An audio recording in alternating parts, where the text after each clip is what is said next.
Hola, ¿cómo están? Buen día, bienvenidos a todos y a todas. Nos encontramos de nuevo para estar un ratito juntos.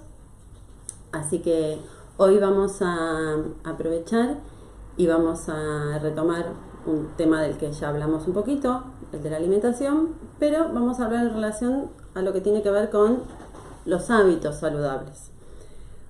Cuando hablamos de hábitos saludables, no nos referimos solamente a la adquisición de las normas básicas para la alimentación, sino que entre nuestros objetivos y de lo que estamos hablando también tiene que ver con el ritmo en el que se produce ese proceso de alimentación, la actitud frente a la comida, frente al plato, todo lo que tiene que ver con la frecuencia en la que se produce también la alimentación, la intensidad, hablamos de la voracidad, de la inapetencia, hablamos también de lo que tiene que ver con la higiene y de todo lo que tiene que ver con el conocimiento de nuestro propio cuerpo, la salud del cuerpo.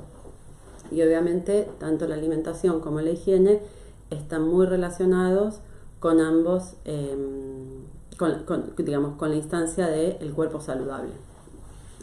Así que, como nosotros estamos dentro del colectivo de TEA, de autismo, y tomando en cuenta las características específicas de las que hemos estado hablando en otras oportunidades en relación al estilo de aprendizaje, en relación al procesamiento de la información sensorial, vamos a ver que hay varios factores que originan los trastornos alimentarios dentro del autismo y que no tienen nada que ver con lo que habitualmente describimos como dentro del área de salud como trastornos alimentarios como la anorexia y la bulimia. Acá vamos a ver que no tiene nada que ver y que se relaciona más con el procesamiento de la información sensorial también en este caso. Entonces, entre las cuestiones que vamos a encontrar, uno de los primeros de las primeras cuestiones que originan los problemas alimentarios tienen que ver justamente con las alteraciones sensoriales. ¿Se acuerdan que cuando hablamos de las alteraciones sensoriales hablábamos de la información, de los estímulos que llegan a partir de los distintos sentidos? Por ejemplo, el auditivo. Puede ser que todas aquellas que tienen que ver con los sonidos, con el rechazo, con la incomodidad, con la sensación de dolor frente a determinados sonidos. Esto también lo encontramos, por ejemplo, en los alimentos que son crujientes. Puede ser que ese procesamiento de la información en su conjunto, ¿se acuerdan que hablamos de lo que tiene que ver con la focalización y esto de que no necesariamente el todo es igual a las partes? En general, para la mayoría de las personas, podemos completar, nuestro cerebro completa información simplemente teniendo alguna de las partes. En el caso de TEA, esto es un poco más complejo, no siempre es equivalente. Entonces, puede pasar que aquellos alimentos que son más crujientes, el sonido en el momento de la masticación produzca rechazo por incomodidad, por sensación de dolor. Yo a veces, para que ustedes entiendan las alteraciones en el procesamiento sensorial, uno de los ejemplos que suelo poner y que seguramente alguna vez todos hemos experimentado, es la uña en el pizarrón. ¿Vieron cuando la profesora o la maestra escribía en el pizarrón y rascaba con la uña el pizarrón y era como una cosa horrible? Bueno, imagínense esto potenciado, ¿no? Después uno se adapta, porque cuando pasó un montón de veces, bueno, ya está, nos vamos adaptando a esto que en un primer momento fue desagradable. Así que tenemos las cuestiones auditivas, las cuestiones visuales, en relación a la forma, al color de los alimentos. Otro de los ejemplos que suelo poner para tratar de entender la negativa a comer ciertas cosas, que no es tan simple de resolver, y tiene que ver, por ejemplo, si yo ahora les ofreciera a ustedes un potecito, no sé, acá tengo estas letras. ¿Quieren comer una letra? Son re ricas. Por más que yo me tragara una letra, o si fuera tierra, o si fuera arena, ustedes me dirían, eso no se come. Y no hay forma de convencerlos de que lo coman. Algún aventurero, por ahí algún corajudo, sí diría, bueno, yo voy a probar. Pero en general la mayoría va a decir, gracias, no quiero. Y no se come. Y no importa que yo lo come, les digo, ay, mirá qué rica la letra, ay, yo me la como la letra y me la empiece a comer y me la trague. Eso no va a ser condición suficiente para convencerlos de que ustedes hagan lo mismo que estoy haciendo yo. Así que cuando a veces intentamos convencer a los chicos, ay, mirá cómo yo lo como, si es riquísimo, lo como, dirá, pobre, pobre, yo no lo, gracias, pero no. Así que bueno, esto también tiene que ver con lo visual, lo táctil en relación a las texturas de los alimentos. Son más suaves, son más ásperos, son más pegajosos, menos pegajosos. Entonces también cuando ustedes se pongan ahora vamos a pensar en los por qué, tienen que intentar analizar si alguno de sus niños o niñas tiene alteraciones en la alimentación y la negativa a comer ciertos alimentos. Bueno, hay que pensar cómo son esos alimentos, cuáles son los que se niegan a comer. Tiene que ver con los colores, tiene que ver con las formas, tiene que ver con ciertas texturas, con el sonido que producen al masticar, si son muy crujientes, si no son nada crujientes, solo come cosas crujientes. Todas estas cosas son cosas a analizar, a pensar, para poder organizar una estrategia que sea tal vez favorable. Así que bueno, en principio, como les decía, lo que tiene que ver con las alteraciones sensoriales. Después vamos a ver lo que tiene que ver con la hiperselectividad, que es esto de ser sumamente selectivos a la hora de ciertos alimentos. Tienen muy poca variabilidad, tienen una alimentación muy limitada, y de nuevo hay que pensar cuáles son esas características y con qué han tenido que ver, porque podría ser, que es otro de los motivos, lo que tiene que ver con el condicionamiento clásico negativo.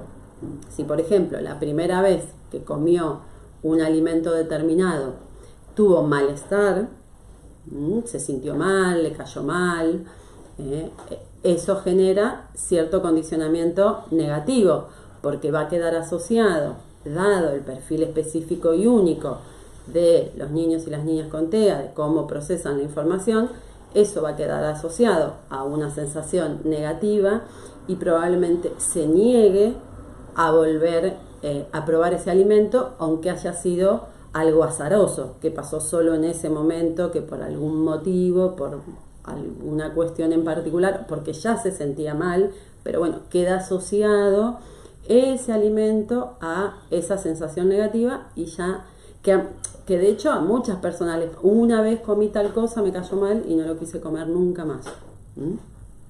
Así que eso se llama condicionamiento clásico negativo.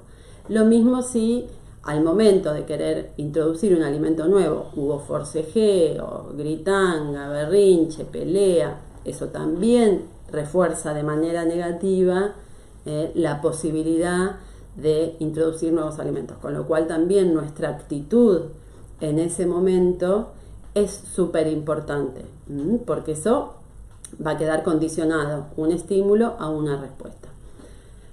Así que bueno, esas son algunas de las cuestiones. A esto le vamos a sumar lo que tienen que ver con las enfermedades o las intolerancias o las alergias.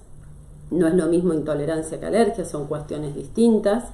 La intolerancia tiene que ver con algo que cayó mal, que produjo en el organismo una sensación displacentera, y las alergias tienen que ver directamente con efectos que producen ciertos alimentos como urticarias, hinchazones, enrojecimientos, fiebres, digamos, tienen que ver con otras cosas las alergias. Así que son dos temas distintos. Para eso en algún momento se hizo una teoría que tenía que ver con el gluten y la caseína, suponiendo, y lo que se quiso demostrar es que el gluten y la caseína producían ciertos efectos adversos en el organismo que terminaban llegando de algún modo al sistema nervioso central, y eso producía, ciertas conductas específicas. y se pensó que retirando los alimentos con el de gluten y caseína se revertía. Esto no es así, yo siempre lo digo, independientemente de que haya nenes en Piuqué que hacen la dieta de gluten y la caseína, y nosotros la respetamos 100%, porque al final las decisiones siempre son de los papás y de las mamás, y eso hay que respetarlo y hay que comprenderlo, y que si de algún modo eso me hace sentir mejor y yo creo que es una dieta más saludable, me parece perfecto.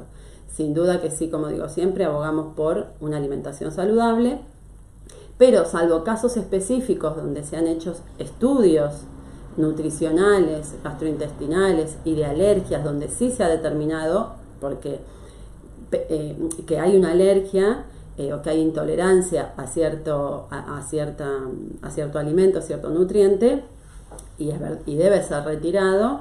No quiere decir esto, de ninguna manera está demostrado que los niños con autismo tengan mayor injerencia en relación a las intolerancias o las alergias.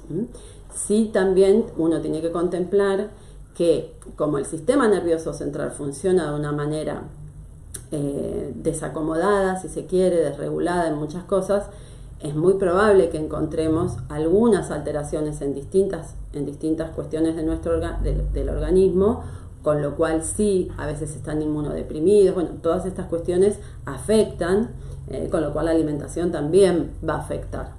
Así que, pero son cosas que hay que analizar siempre con el médico tratante, hacer los estudios nutricionales correspondientes, los estudios alérgicos, en fin, hay que hacer un montón de pruebas médicas desde la clínica para descartar o confirmar estas cuestiones, y entonces saber exactamente cuál es el alimento que está produciendo el malestar, que está produciendo la alergia, que está produciendo la intolerancia, porque es verdad que hay gente que no puede comer ciertas cosas porque colapsa, se hinchan, se deforman y bueno, tienen alergias.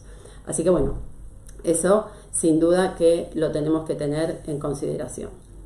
Y después tenemos los problemas conductuales que tienen que ver con otras áreas del desarrollo, pero que afectan sin duda lo que tiene que ver con las rutinas y el proceso de la alimentación, como por ejemplo no permanecer sentado, cuestiones motrices de necesidad de mucho movimiento, cuestiones que tienen que ver con la comunicación y el lenguaje. Todas estas áreas del desarrollo que en mayor o menor grado se encuentran afectadas también van a impactar en lo que tiene que ver con la alimentación. Así que en principio estas son las cosas que tenemos que tener en cuenta a la hora de pensar cómo intervenir trastornos alimenticios dentro de lo que es el espectro del autismo. Nos vamos a encontrar con distintos tipos de dificultades en los niños o las niñas que tengan estos trastornos alimenticios. Algunos tendrán que ver con lo que es las alteraciones en el ritmo. Esto que les decía, digamos, si el proceso de alimentación se produce de manera intempestiva, si es muy lento, cómo se relaciona con el plato de comida. Si hay voracidad, si hay inapetencia, ¿cuál es su ritmo? ¿Cómo come? ¿Con qué velocidad? ¿Es pausado, no es pausado?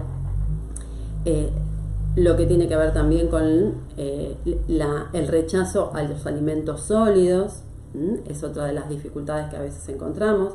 No quieren comer nada que es sólido, y eso por supuesto también va a traer consecuencias que tienen que ver con la musculatura, la tonicidad de la musculatura orofacial, que es necesaria a la hora no solamente de comer y de masticar adecuadamente, sino también para la respiración, para el lenguaje, para poder hablar. Todas esas cosas también están involucradas, y es necesario tener fuerza, una fuerza adecuada y la flexibilidad suficiente para que esos procesos se completen.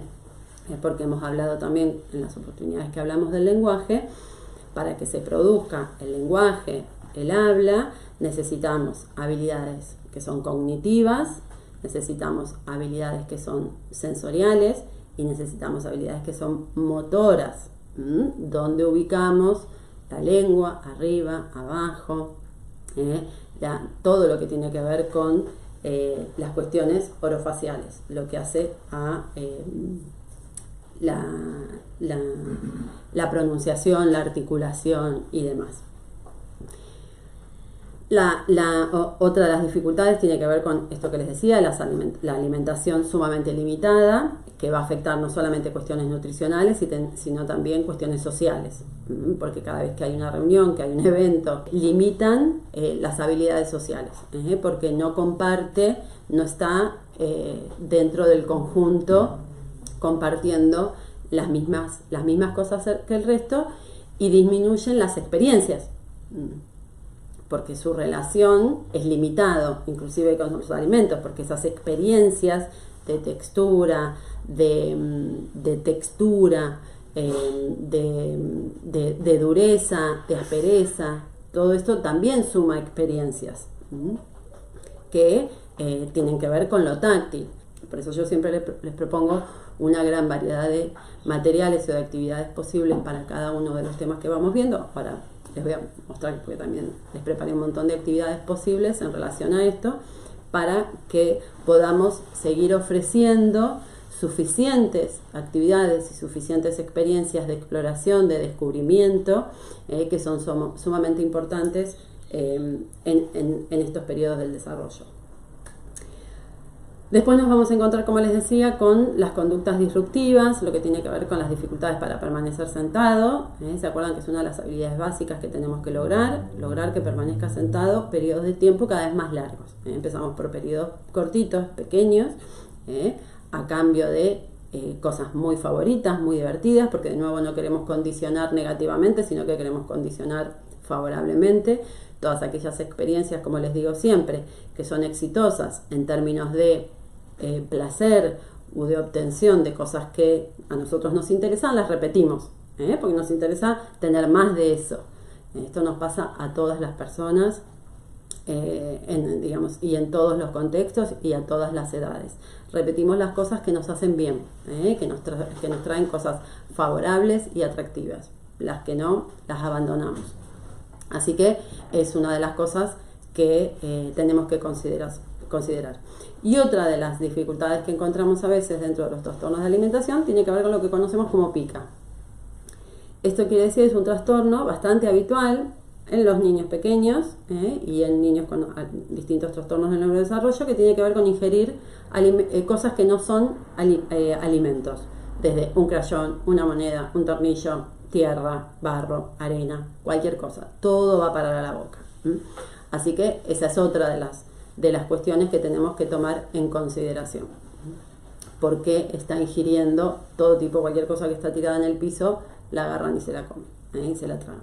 Así que esas son, digamos, las dificultades que vamos a encontrar. Por otro lado, una de las cosas que tenemos que tomar en cuenta como algo súper fundamental, digamos, cuando hablamos de trastornos en la alimentación, es que no hay recetas únicas ni mágicas. No existen. Se han hecho muchísimas teorías, se han hecho muchísimos planes, y la verdad es que no hay algo que funcione de manera mágica y por igual. Lo que sí tenemos son estrategias y técnicas específicas que favorecen, en la medida de lo posible y con la sistematización y la estructuración y la organización y la anticipación suficiente, a que mejore este trastorno de la alimentación. Pero sí tengamos claro que no hay una receta ni una estrategia única, que dependerá de cada uno de los niños y las niñas con los que trabajemos, que presenten este trastorno. No sé si se entendió, ¿no? Nosotros, obviamente, es casi todo, digamos, más allá de que partimos de estrategias específicas, sí sabemos que va a ser por ensayo y error. Vamos a ir viendo qué cosas nos funcionan mejor, las probamos durante periodos de entre 1 y 2 semanas, que es lo que yo siempre sugiero, para saber si una estrategia está funcionando o no. No es un día, no me alcanza un día, no es una vez, lo tenemos que probar de manera sistemática, registrando, que es como mejor certeza tenemos de que algo funciona o no. Ya no tiene que ver con mi sensación, Sí, come más. Bueno, ¿cómo lo sé? Porque lo tengo registrado. La primera vez probó un bocado, la segunda vez probó 2 bocados, la tercera vez 3, 4, 5, 6, 7. Y entonces yo sé que en un periodo de 15 días fue aumentando, que puedo mantener esa estrategia porque está funcionando. Si yo no llevo ese registro, la memoria es engañosa, ¿eh? Como digo yo siempre, mi memoria dice que sí, pero mi orgullo dice que no. Así que ojo con nuestras sensaciones, porque a veces es más el deseo que la realidad de lo que está pasando. Pero cuando eso está anotado, ahí no hay con qué darle. Es como la foto. Viste que la foto, si soy fiera, soy fiera, ¿no? Después me miro en el espejo y por ahí digo, ay, qué linda que estoy. Pero bueno, la foto, por eso eliminamos las fotos donde nos vemos como somos de verdad, ¿no? Nos quedamos con la que la luz fue bondadosa y el ángulo y qué sé yo, pero las fotos, las reales, las eliminamos todas. Bueno, esto es lo mismo. El registro es el real, es lo que está pasando realmente, ¿eh? Lo otro es más una sensación, es algo que a mí me parece. Así que para nosotros es sumamente importante llevar estos registros, porque podría ser que no haya modificado nada, entonces algo tengo que modificar yo. Si esta estrategia no me está funcionando, tengo que volver a pensar por qué no me está funcionando y qué otra alternativa tengo. Entonces, lo que vamos a pensar es el cómo. Que eso es específicamente, si nosotros nos imaginamos una pirámide, arriba tenemos nuestro cómo. La primera parte de la pirámide es el cómo, que es la intervención. ¿Qué cosas vamos a hacer? ¿Qué estrategias vamos a plantear? Debajo tenemos el porqué, que son las causas. Y la base son los síntomas. ¿Qué es lo que vemos? ¿Qué es lo que aparece? Así que tenemos que pensar estas 3 cosas. Primero, ¿qué es lo que vemos? Después, ¿qué es lo que vemos? Después, ¿por qué está pasando? ¿Por qué creemos que esto está pasando? En función del análisis que hayamos hecho. Y finalmente, ¿cómo vamos a intervenir? Esos son nuestros primeros 3 pasos. Vamos a partir de ahí. A esto le tenemos que sumar, sin duda, lo que tiene que ver, en el caso de los nenes que toman medicación, los efectos secundarios de la medicación, porque hay algunos efectos secundarios que tiene la medicación en función de la unicidad de cada organismo. Cada organismo es único y reacciona de distintas maneras a los distintos medicamentos.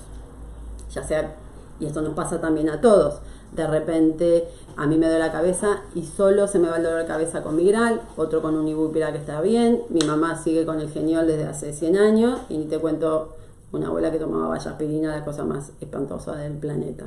Bueno, eso es cómo no funciona, cómo metaboliza mi organismo esa medicación.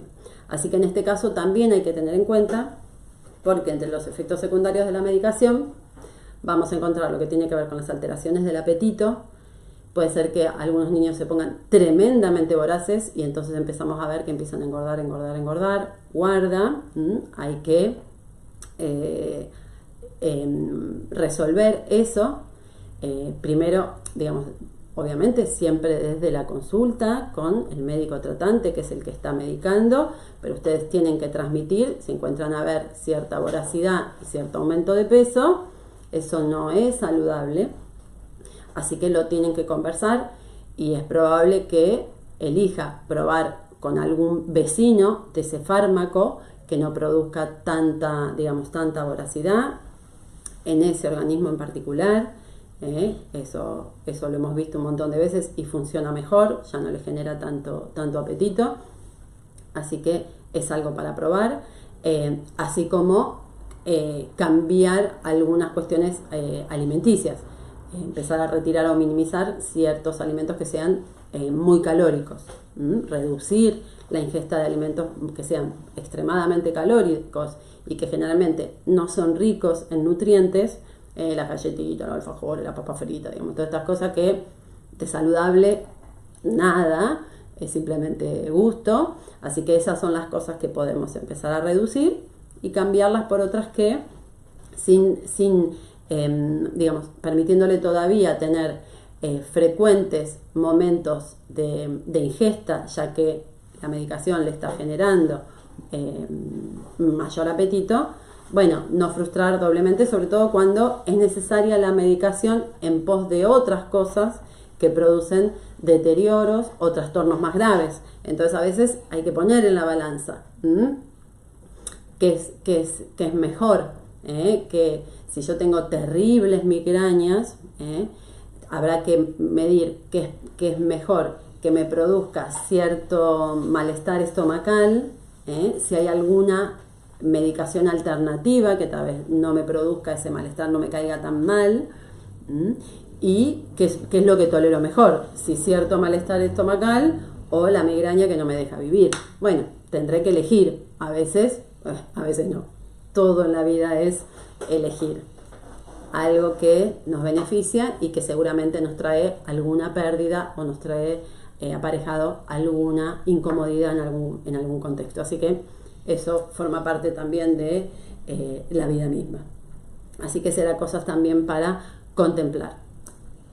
Lo que tiene que ver con alteraciones en las funciones gastrointestinales también es uno de los efectos adversos o secundarios de la medicación, que tiene que ver con las diarreas. A veces vemos que los niños tienen muchas diarreas y no hay con qué darle, digamos. Tiene que ver con la medicación que altera esas funciones o la mucosa, digamos, intestinal, y entonces se producen o diarreas o vómitos o náuseas, y tienen que ver con efectos secundarios también de la medicación. Así que de nuevo, frente a estas cuestiones, la consulta al psiquiatra, al médico tratante, para ver qué alternativas tenemos o cómo podemos encontrar ciertos paliativos.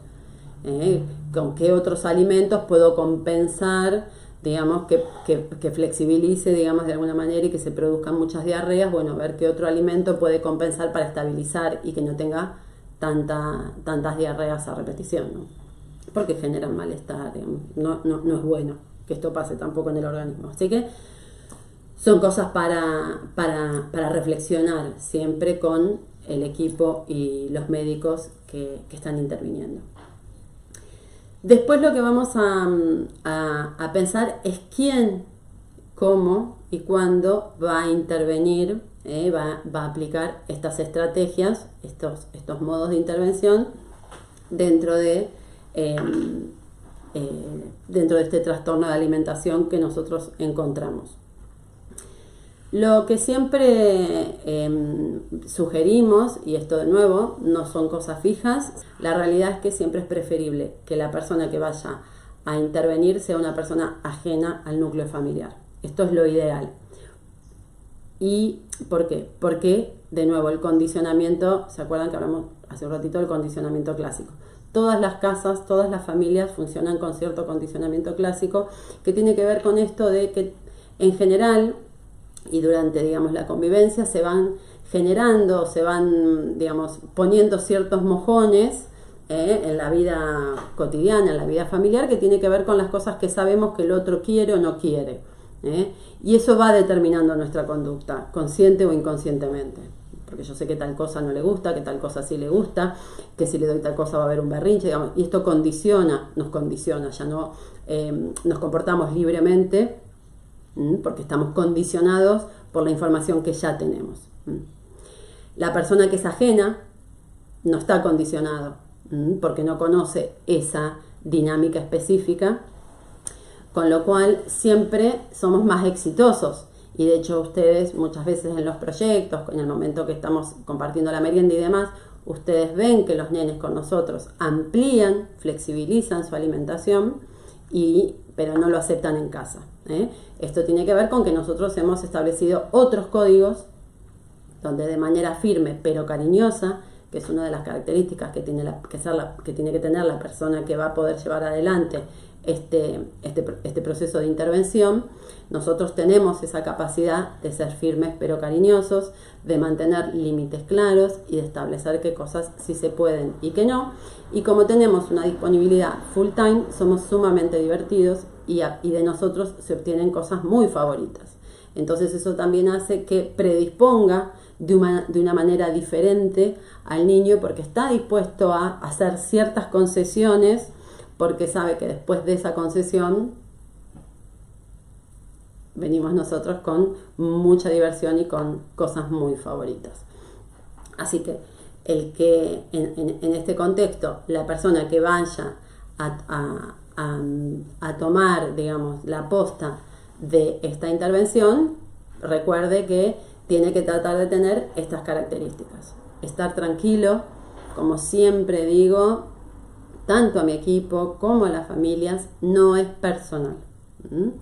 Traten de sacarse eso, no es contra mí. Si ustedes pueden despojarse de que eso que está pasando no es personal, ustedes, dentro de lo posible, y no siempre, van a poder estar más tranquilos y sabiendo que es algo que él tiene que resolver. Que el que está nervioso o el que está con una crisis, nosotros siempre mantenemos nuestra tranquilidad porque entendemos que no es personal, que es algo que él tiene que poder resolver, que está todo bien, no está pasando nada malo. Así que no, su reacción, su conducta no es proporcionada y nosotros eso lo tenemos claro y actuamos en consecuencia. Estamos tranquilos porque nada malo está pasando. Así que eso es una de las cosas que tienen que poder hacer. Entonces, es importante la actitud que tenga el adulto, es importante que ese adulto hable poco. Si es una persona muy ansiosa, muy verborrágica, muy conversadora, por ahí no sea la persona ideal, porque cuanto más lenguaje, más caos. Necesitamos bajar la intensidad, siempre es importante para nosotros como terapeutas poder bajar nuestra intensidad, poder utilizar pocas palabras. ¿Se acuerdan que también hablamos cómo vamos incorporando el lenguaje? Si no tiene lenguaje, nada, una palabra. Nosotros nos vamos a manejar de a una palabra. Come, toma, dame, poné, vení, sentate. Si maneja palabras sueltas, nosotros vamos a sumar una palabra más. Dame el vaso. Trae la pelota.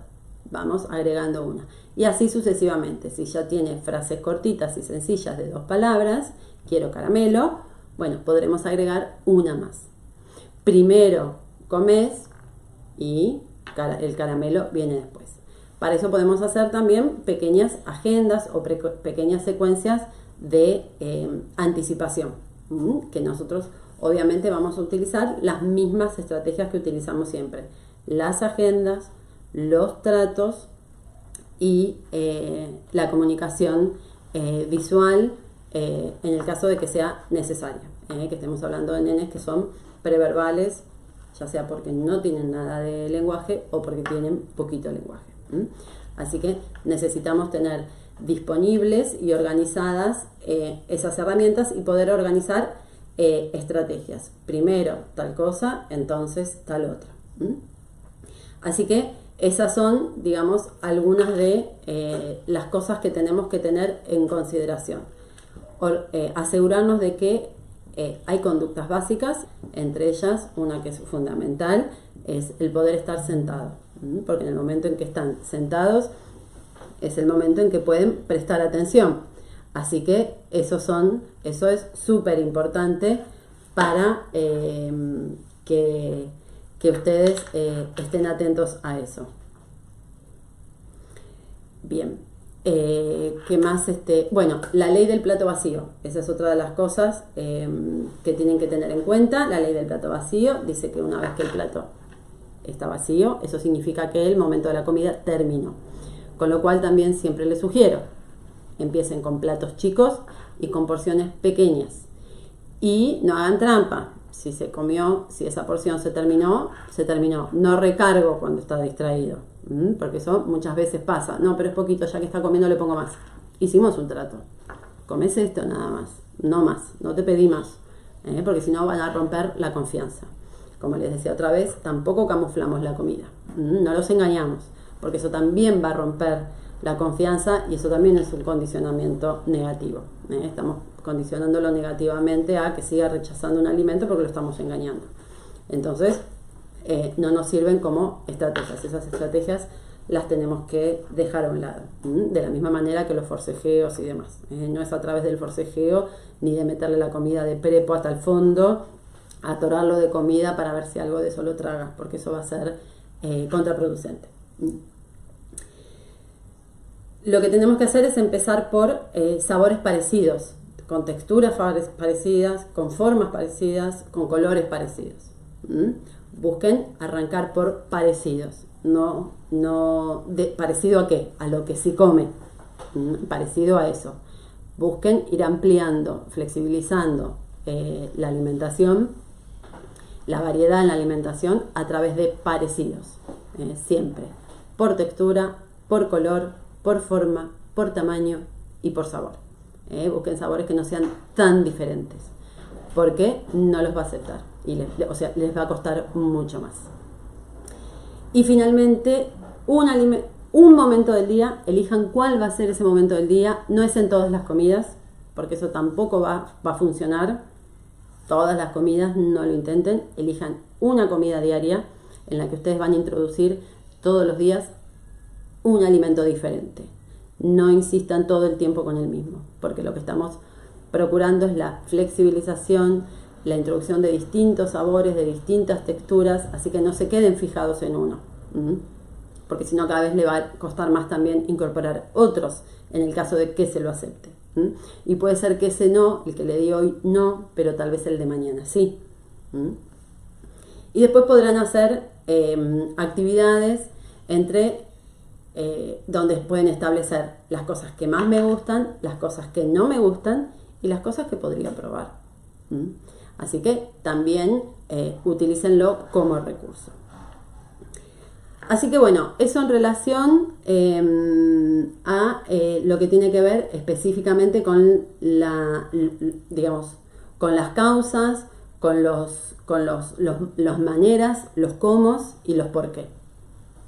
Ahora bien, ¿cómo podemos empezar a trabajar o hacer actividades que se vayan relacionando con los hábitos saludables? De nuevo, en relación a la alimentación, pero también en relación a la conducta y a los hábitos de higiene, que son en definitiva lo que hacen que tengamos un cuerpo saludable, estas dos cosas.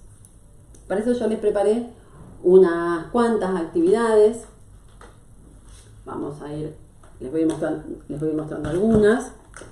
Vamos a empezar con las que tienen que ver específicamente con la alimentación, y vamos a pasar también un poco a lo que es la higiene y el conocimiento del cuerpo, que también es importante.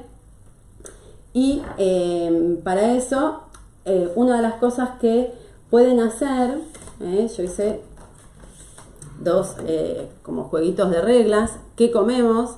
Y podrían hacer un juego de mesa donde cada miembro de la familia elige una comida. Yo en este caso acá también hice uno más largo, pero lo hice con velcro, para que lo puedan utilizar, y no le puse nada, para que lo puedan utilizar para distintas actividades y para distintos temas. En este caso, todos podríamos elegir un alimento, hacemos un jueguito de reglas y el que gana elige. Hacemos un trato primero, a veces ganará y comeremos lo que quiere el niño o la nena, y a veces elegiremos nosotros. Recuerden siempre platos pequeños, sobre todo cuando son alimentos que no quieren comer, y cantidades muy pequeñitas, y esas cantidades periódicamente las van a ir aumentando un poquitito más. Así que esto es una actividad y un juego que podemos hacer en familia, que tal vez los pueda ayudar a plantear y aceptar. A veces ganamos, a veces perdemos, y la vez que pierdo tengo que saber perder también. Obviamente vamos a trabajar los alimentos, cómo se escriben, como en este caso yo lo que hice fue poner, por ejemplo, leo, construyo y escribo. Entonces podemos poner el picto con la palabra, en este caso pan. Podemos construir con letritas. Yo acá tengo una sopa de letras, donde podemos sumar cuestiones de motricidad con una cuchara o una pinza para armar nuestra palabra.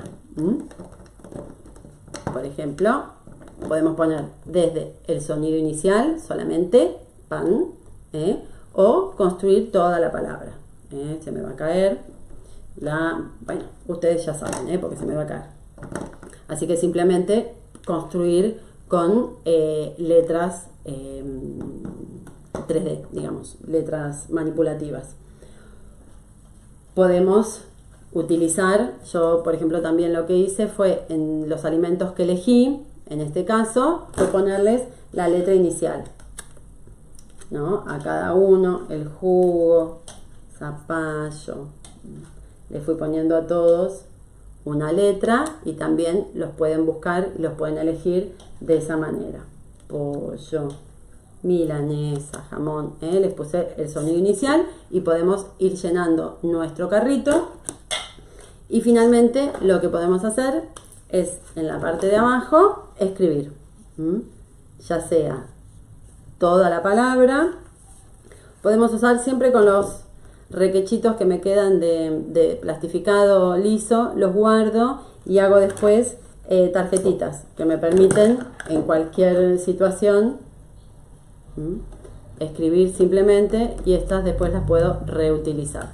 Todo lo que hacemos sobre el plastificado o sobre los folios, si no tenemos plastificado, como les decía la otra vez, no hay problema, si lo ponemos en folios transparentes también, y nos ahorra muchísimo dinero porque son súper reutilizables, los podemos usar un montón de veces. Así que podemos empezar a conocer los alimentos y empezar a variar y ampliar el repertorio de alimentos también desde sus sonidos, desde las letras que los conforman, desde la identificación y el reconocimiento de cada uno de ellos. Es alguna de las cosas que empezamos a hacer. Después esto lo podemos ir asociando a lo que tiene que ver con la higiene. Entonces, por ejemplo, yo acá hice dos tableritos, como los que usamos siempre, que pueden usar, como les digo siempre, los que tienen de PEX, de la carpeta, también los pueden tomar prestados y usarlos, con buenas y malas opciones de alimentos, donde los pueden empezar a clasificar entre los alimentos que son una buena opción para nuestra salud, por ejemplo, de la boca, aparte de nuestro cuerpo, porque también algunos nos traen sobrepeso, y ese sobrepeso nos impide hacer ciertas actividades o las dificulta, nos cuesta respirar, nos cuesta correr, nos cuesta movernos, inclusive en las manitos, porque se van poniendo los dedos más gordos, entonces perdemos motricidad. Todo esto es importante tenerlo en cuenta. El peso, nuestro peso saludable es importante, no tiene que ver específicamente con una cuestión estética, eso será un valor agregado, pero es fundamental a la hora de movernos y de funcionar, digamos, de manera adecuada en todos los contextos, ya sea jugar con los amigos, correr, hacer deporte, lo que sea, es importante. Y de la misma manera, dale con que se me cae, este está como ofendido porque es la mala opción. Y acá tenemos nuestra mala opción, donde tenemos todas cosas que no son saludables, que pueden ser algunos permisos que nos damos de vez en cuando, pero tenemos nuestras buenas opciones. Y eso también es hacernos responsables de nuestra alimentación. Es importante que los nenes vayan entendiendo estas cosas para asumir con responsabilidad el cuidado de su propio cuerpo. ¿Qué otra cosa podemos hacer? Actividades que sean, siempre proponemos actividades que puedan ser divertidas. De esta manera también hice tableritos con los cepillitos y podemos construir desde nuestro propio nombre hasta distintas palabras, o asociar las imágenes con las letras iniciales del vocabulario que estamos trabajando, que queremos incorporar. Así que también usé el cepillito porque estamos pensando en la salud también bucal, así que es algo que podemos hacer. ¿Qué otras cosas hice en relación a la salud de nuestra boca? También, en este caso puse una bandejita sensorial. Vieron que todas las semanas les traigo alguna actividad sensorial, sobre todo porque enriquece lo que tiene que ver con la exploración, el descubrimiento, lo táctil, lo visual, nos trae muchas posibilidades de descubrir, trabajar y mejorar las habilidades, lo que tiene que ver con los aspectos sensoriales, así que siempre trato de proponerles alguna. En este caso, con un cepillito viejo, ¿qué podemos hacer? Limpiar muy arduamente nuestros dientitos, que están muy sucios. Hay que limpiarlos y limpiarlos bien. Y una vez que están bien limpitos, los podemos ir retirando. Esta es una posibilidad para hacer en nuestras bandejas sensoriales. En este caso, la bandeja que hice le puse, no sé si les dije, le puse sal. En este caso tiene sal fina. Así que acá tenemos sal fina. Otra cosa que hice también para aprovechar la bandeja sensorial es, en los dientitos puse letras. Con lo cual, como hicimos también, como les mostraba en otras oportunidades, siempre les digo que me cuesta mostrarles las bandejas, yo voy a encontrar una manera de hacerlo mejor. Podemos hacer las letras, podemos trazar las letras también con nuestro cepillito. Entonces, seguimos haciendo actividades que nos permitan aprender, incorporar, fijar conceptos cognitivos, pero también vamos trabajando cuestiones motrices y vamos trabajando cuestiones sensoriales. Así que simplemente a todas las letras, a todo el abecedario lo puse dentro de nuestros dientitos para trabajar con eso. ¿Qué otra cosa podemos hacer dentro de con esto que también me pareció? Esperen que me acuerde ahora, acá, los dejé acá. Es, por ejemplo, para empezar a trabajar o incorporar en nuestras actividades las formas, lo que podemos hacer, por ejemplo, es hacer formitas. En este caso vamos a hacer unos triangulitos y con los cepillitos vamos a también limpiar. Cuesta bastante trabajo, es marcador en seco, lo vamos a hacer, pero hay que cepillar un montón, mucho, para que este dientito quede impecable. Quedó impecable. Entonces podemos hacer, vamos a hacer alguno más para mostrarles, y ustedes lo puedan hacer en casa. Me parece son actividades divertidas. Acá hicimos círculos, hicimos cuadraditos, hacemos triángulos y de nuevo simplemente con nuestro cepillito mucho cepillamos, y así entendemos también cuánto necesitamos cepillarnos. Lo mismo podemos hacer en las manos, con relación al lavado de manos, como actividades, sobre todo para entender el tiempo que necesitamos para hacerlo bien, ¿no? Porque si no parece que son dos cepilladas y ya estamos, no estamos nada todavía. Necesitamos hacerlo realmente bien. Para una de las cosas que podemos utilizar es brillantina. Ponemos un poquito de brillantina, por ejemplo, en el jabón líquido o en el jabón. Y vieron que es súper difícil de sacar la brillantina, se queda súper pegada. Vieron que a veces se nos pega en la cara y qué sé yo, cuando estamos trabajando con esto, realmente tenemos que lavarnos muy bien para sacarnos la brillantina. Entonces es una manera también muy visual de que ellos vean todo el trabajo que tenemos que hacer para lavarnos adecuadamente las manos. En el caso de los nenes, de las nenas que tienen disminución visual y que este recurso no les sirve tan bien, lo que pueden utilizar es plasticola. Vieron que también la plasticola, si nos ponemos plasticola en las manos, se seca y después sacarnos toda esa plasticola requiere cierto trabajo, de refregar, de apretar y refregar una y otra vez para poder sacar esa plasticola. Entonces también es una actividad que pueden hacer adaptándola. Siempre piensen cómo van a adaptar las actividades a las características específicas de cada uno de los chicos y las chicas, porque no todos tienen las mismas características. Cuando hay algo involucrado que es muy visual y tenemos disminución visual, tenemos que buscar otra estrategia que sea más táctil. Le tenemos que dar la información siempre de manera táctil. Así que ahí tenemos algunas actividades que podemos hacer también en relación a la higiene.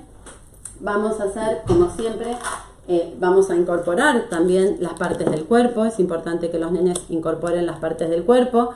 En este caso podemos hacer las correspondencias. Como hacemos siempre, ¿dónde están los ojos? Pone ojos con ojos. Y después podemos agregar también el reconocimiento de la palabra, la asociación de la palabra a cada uno de de las imágenes, como estaba diciendo. De la misma manera, hice el estómago, los pulmones, el cerebro también con sus palabras. Hice tenemos todas las imágenes. Otra cosa, no me quiero olvidar de nada antes de terminar.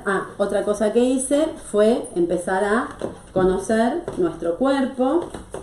Para eso también hice, vamos a ver acá, hicimos una radiografía y les puse todas las partes del cuerpo: el cerebro, el corazón, los pulmones, el estómago, los intestinos.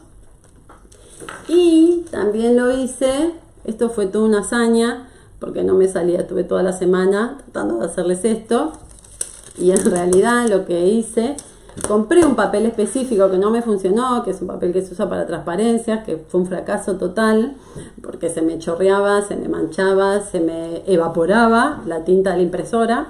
Así que finalmente lo que hice fue imprimir en papel de calcar. Y hice también acá el sistema circulatorio, todo con el sistema nervioso central y las venas por donde circula la sangre. Así que también lo podemos montar de esta manera. Me pareció una buena alternativa para hacerlo simplemente en papel de calcar. También hice con hisopitos. Miren qué fácil. Puse cinta bifaz, esa que es que pega de los dos lados, y con pedacitos de hisopitos podemos armar nuestro esqueleto, tanto si es para la nena como para el nene. Y otra cosa también, podemos trabajar los gérmenes. En este caso, se me murió mi germen, con formas. Aproveché para darle formas a los gérmenes con tarjetitas de formas. Les puse una carita simplemente, que lo hice con los marcadores en seco. Y también en este caso utilicé, les sugiero para incorporar algo nuevo, la arena cinética, que es buenísima, se hace muy fácil también en casa. Si quieren la receta, 200 gramos de arena, para cada 200 gramos de arena, 200 de maicena, de fécula, una cucharada de agua y una cucharada de jabón líquido o detergente. Y colorante, vegetal o un poquito de... Y es buenísimo porque aparte se mueve, la arena cinética tiene otro movimiento diferente al de la masa, así que también como alternativa para trabajar cuestiones motrices. Y podemos acá también nuestros gérmenes. Hice estos distintos gérmenes que son simplemente las tarjetas de formas, y después les voy a borrar la carita simplemente con un papelito y me quedan, y las sigo usando para otra actividad que sea específicamente de formas. Y lo último que hice la sangre. Puse acá mis glóbulos rojos. Puse mis glóbulos rojos, como podrán ver. Usé gemas de gel. Tiki, tiki, tiki. Acá tenemos gemitas. Estas gemitas de gel. Pueden usar pompones también, porque también de hecho usé. Así que puse rojas para mostrar cómo es la sangre, qué hay en la sangre. Tenemos glóbulos rojos, y lo que hacen los glóbulos rojos es llevar oxígeno a través del cuerpo. Cuanto más rojos son, quiere decir que pasaron por los pulmones, porque se recargan ahí en los pulmones, y a medida que van circulando por el cuerpo van liberando ese oxígeno. Después pusimos glóbulos blancos. También tenemos acá glóbulos blancos. Hay gente que le encanta meter la mano acá, a mí no tanto. Después tenemos los glóbulos blancos, que son los que nos van a cuidar. Tenemos menos, por eso puse menos bolitas de glóbulos blancos, y son los que nos van a cuidar cuando estemos enfermos. Cuando estamos enfermos tenemos muchos más glóbulos blancos, porque intervienen para ayudarnos a resolver las infecciones o lo que nos pasa. Y puse unos pompones amarillos, que son las plaquetas, que hacen las plaquetas, cuando se rompe algún vaso, ellas nos van a curar, van a ir a cubrir esas roturas. Así que también es una manera atractiva y más sencilla de explicarles a los chicos qué es lo que pasa en nuestros vasos sanguíneos, como tenemos acá en nuestras venas, qué es lo que pasa por las venas. Así que bueno, a cuidar el cuerpo tenemos que hacer cuestiones que tienen que ver tanto con la alimentación como cuestiones extras para aportar en relación a la higiene y el cuidado del cuerpo. Para eso lo tenemos que conocer, tenemos que saber de qué partes está compuesto, para qué nos sirve cada una de esas partes y cómo las podemos cuidar. Así que bueno, se me pasó la hora volando, así que bueno, un gusto volverlos a ver. Les mando un beso enorme a todos y a todas.